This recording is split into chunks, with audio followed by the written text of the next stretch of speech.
I'm Ryan Manna. I play bass in Unit 287. We've been playing around Orange County for well over 20 years. Bass discovered me. Started off as one of the guitar players in the band, and we lost a member, and we just kind of decided rather than find somebody new, we were going to try with me as the bass player, and we've never changed it ever since then. I, at the time, primarily played metal, and in that genre, the bass very often just kind of mimics the rhythm guitar. I thought it was just going to be an easier version of guitar, and it's not that at all. It's completely different. It feels different when you're playing it. I mean, you have this block of wood in your hands. It's not a delicate thing. It's a weapon practically. And the sounds coming out of it and the sounds coming out of your amp sound and feel completely different. And it has a different place in the music. Started listening to more players and hearing what they're doing, not in metal, but in other genres. They're playing counter melodies. They're not just thumping along. When I heard players like that, like, oh, they're just not playing along with whatever the guitar player is doing. They're carving out their own space. And that's something I really, really liked. Play the fifth instead of, or an octave, or just something different, or just a counter melody of some kind. And now it becomes bigger. Now you have multiple dimensions. I'm in a trio, so I have a lot of space to go ahead and express myself, and I want to express myself. I want to stand out, but also at the same time, I want to push it in another direction. That kind of tends to grab people. And that's what I'll do is I'll switch it up. I'll dive into the melodic aspect of it, the part that everyone's familiar with, and then go right back into the rhythm. In my current band, I have the freedom to kind of do that. I don't have to, I can't really play the same thing as the guitar. I have to find my own space. My first bass rig was borrowed. I don't even know what it was, along with the bass as well. I mean, like I said, I kind of fell into the bass, so I had to go with whatever I had at the time. It wasn't until during some random rehearsal session at a rehearsal studio that I came across an Ampeg 75th Pro.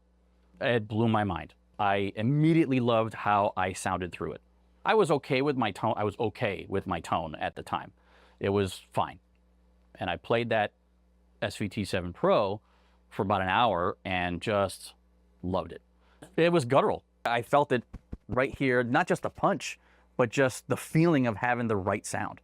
And I think I probably just twiddled some knobs and just, this looks like it'll be okay, because there are not that many of them. I just hit the first few notes and was like, oh my God, wow. I was not expecting to sound like this. I fell in love with it immediately.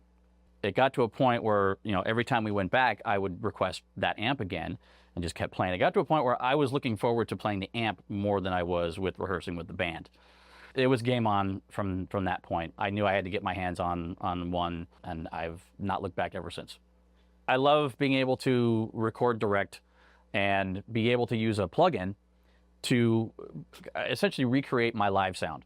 Anything that can get me sounding like this thing live is, perfect for me. But I really like the flexibility. I like being able to reposition the mic if I need to. I like being able to swap out the cabinets, the head if I really want to, the presets, if I just want to start off simple and go from there. I love that aspect of it. It's just super powerful.